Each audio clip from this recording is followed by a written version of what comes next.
Hi everybody, I'm Christopher Carrick, and today I'm going to talk to you about the spiritual role of conflict in relationships. So, almost 20 years ago, I had one of the worst experiences in my life, and that was a really, really bad breakup. And it wasn't just the kind that kind of emotionally devastates you. It really kind of leveled my whole life. It felt like it ended everything. Everything I knew, everything I was doing, it just stopped. What I understand now in retrospect is that this was spiritual consciousness entering my life, because I've seen this happen to people a bunch of times. Before that, I did not think in spiritual terms. This was just, the spirit has its own timetable and its own reasons, and that's when it showed up. And what I can see in retrospect is it was doing that thing, which is saying, hey, let's just get all of this stuff out of the way. Okay, now I had your attention. You don't seem to have anything on your schedule. Let's talk. So the wonderful thing about that was that in a pretty brief amount of time, I re-met the woman who became my wife. Many of you know Samantha. And we started what for me was the first spiritually conscious relationship. And it was wonderful. Everything was different. The world worked differently, and I was in this period of adjustment to how all the rules were changing. And we were having a great time. And she started to make some noises about wanting a baby. And I felt like I'm still recovering from this traumatic experience I had, and I'm still kind of early in this relationship, and I'm still adjusting to how this new world works. And I'm loving this, but I'm not really ready for this. She did not take that well, as you might imagine. And she went away to think about it. And I was sitting there thinking, well, I guess that's it. Which was a huge shame, because I was deeply in love and a magical thing was happening. But I had this experience of not being able to give her what she wanted. I wanted to. I wanted to be able to say, sure, if it means we can stay together, fine. But there was a deeper part of me that just said, that's not it. What I've come to learn is that that's what I would call standing in your truth. And your truth is not really up to you. It's not always what you want it to be or what you would like it to be. And the trick is to recognize it and honor it. And for whatever reason, in my new spiritual consciousness, I chose to do that. So I was getting ready to go back home and be done with this relationship, having screwed it up, and then a miracle happened. She came back to me and she said, I've been thinking about it, and I think you're right. I don't think I want children either, and I didn't know that until I looked inside, and the pushback I had given her kind of forced her to look and see what she really, really wanted. This opened up a dialogue all of a sudden where we could talk about what was really being birthed for her. That maybe it wasn't literal, that maybe it was something inside her, maybe it was the relationship between us. I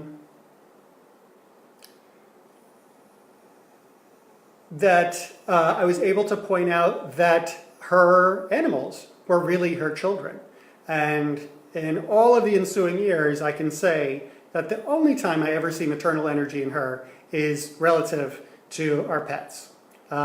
It's almost never come up with another human being. So what this led me to was the idea that conflict in relationships is a symptom of your spirit's desire to grow. So what does that mean?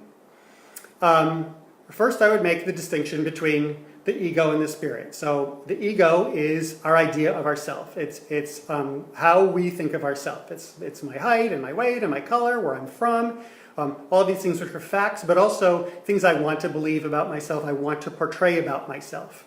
That's why I drive this car, that's why I wear these clothes, that's why I root for this football team, that's why I have this affiliation with this political party. These are all my ideas of who I am. And I want to tell you how to think about me, and I want to use you to reinforce who I am. And one of the ego's highest priorities is being sure about that, is feeling really solid in its self-definition. And what's kind of peculiar is it would rather be right than happy. So in other words, your ego is much more willing to hold a negative self-image if it means it has a sense of certainty. So if I feel like I'm no good, or people don't like me, or things don't really work out for me, I will collect evidence to prove that, so I can say, see, I told you, I knew it. Because the ego really wants to feel in control, and it wants to be able to predict what's going to happen. Because if it can't, then it has to go into the unknown, and it has to face change. And too much change can cause an ego death.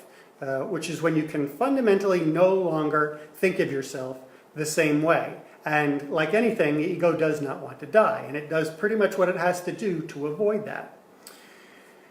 The problem with that is that's kind of the opposite of your spirit's priority. Okay? Your spirit has its own agenda, it works on its own time frame, and really what it wants to do is experience itself in the fullest way possible. It's really looking for an experience of wholeness. That's to know itself as best it can, to have the fullest and richest experience on whatever level you're on.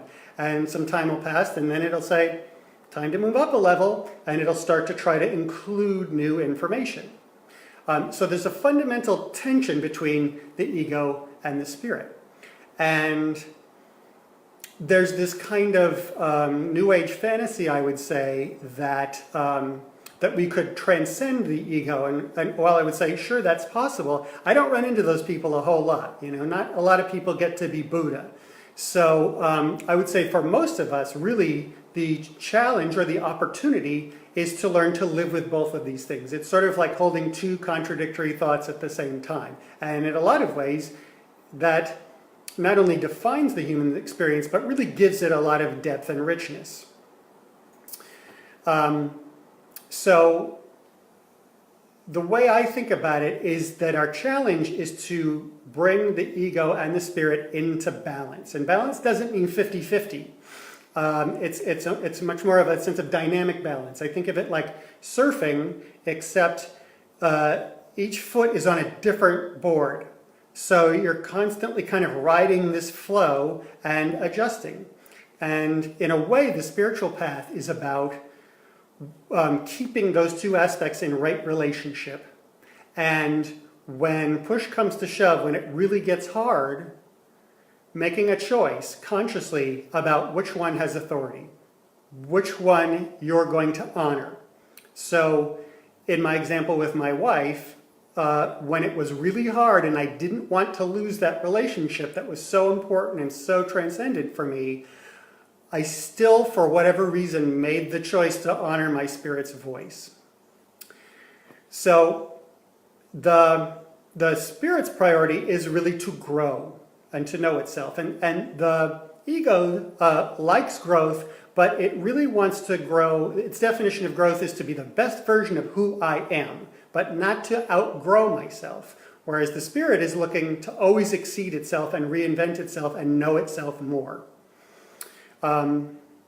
So, as you might imagine, they have different goals for relationships. Now we're getting to the conflict and relationships part. And there's two dynamics that I want to talk about that occur in relationships vis-a-vis conflict, and that have everything to do with this ego-spirit relationship. So the first one is projection. So think of it this way. If this circle were me, this is all of me, and we bisect that circle with a line, everything above the line is who I understand myself to be. It's the explored part. It's the part I live out from. It's the part I'm conscious of. Below that line is what's left to be explored, the parts I haven't gotten to yet, the parts I haven't grown into. It might be the parts I reject or deny, but possibly also just not aware of. So the ego really wants to kind of stay above that line and will actually thwart attempts to look below it. When the spirit wants to grow, that's where it's going to go, because that's where the greatest growth potential is. That's where you can look for all kinds of new stuff to explore, to include things you hadn't known about, to heal things you've been struggling with, and expand. So, when it comes time to do that deep dive, it's very hard to see inside yourself, right? We're very smart about each other because I can look at you and I can see you, but it's very hard to see inside myself. So one of the tools that we use, that the spirit uses, is to take what's in there and broadcast it out onto the world. So when I work with people, this is one of the techniques we use. I say, what is your life telling you about you? In other words, your life is mirroring back your inner state. So if you're attracting a lot of chaos, or if things are really moving fast, or there's a lot of people angry at you, you have the chance to look at that and say, what part am I playing in this? What can I take responsibility for? What is this showing me? The ego will do the reverse. The ego will look at that and say, this is your fault, other person. This is your fault, world. And will detach from its connection to having projected out onto the world. So, of course, this happens in relationships. We project onto each other. And in a way, one of the things that causes us to be attracted to one another is we're in a sense saying, you are a really good projection screen for me.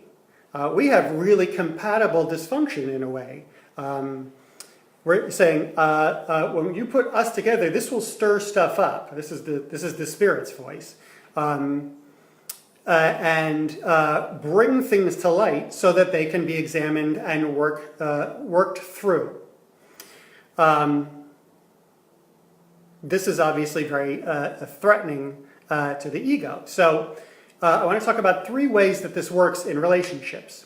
The first one is what I call I see me in you.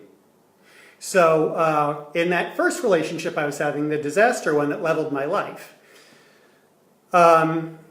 she had a lot of concerns and was very suspicious about me cheating. And she would check on me all the time and wanted me to prove a lot of stuff and regarded me with suspicion kind of frequently. And I kept trying to explain to her, you have nothing to be worried about. We're going to have to trust each other. And I never would have cheated on her, and I never did. But she cheated on me twice. So, what I would say is, she was exploring her own infidelity issues by projecting them onto me, but she disowned them. Okay, the second kind of projection I want to talk about is, I would call it you see me. So in other words, you're selecting somebody to be a witness. Fairly or unfairly. So an example of that would be, my wife comes to me and says, hey, you seem to be in a bad mood. And if my response is, no, I'm not. Maybe you're in a bad mood. What are you talking about? Actually, you're accusing me of being in a bad mood, putting me in a bad mood, but I wasn't in a bad mood. I kind of want to blame you. But that's a chance for me to experience what was going on inside me without my knowing it. Her job is to bring it to me and witness me. So I have a choice whether I want to identify with my ego or my spirit. And it is a real challenge. I can really feel that sense of wanting to disown it.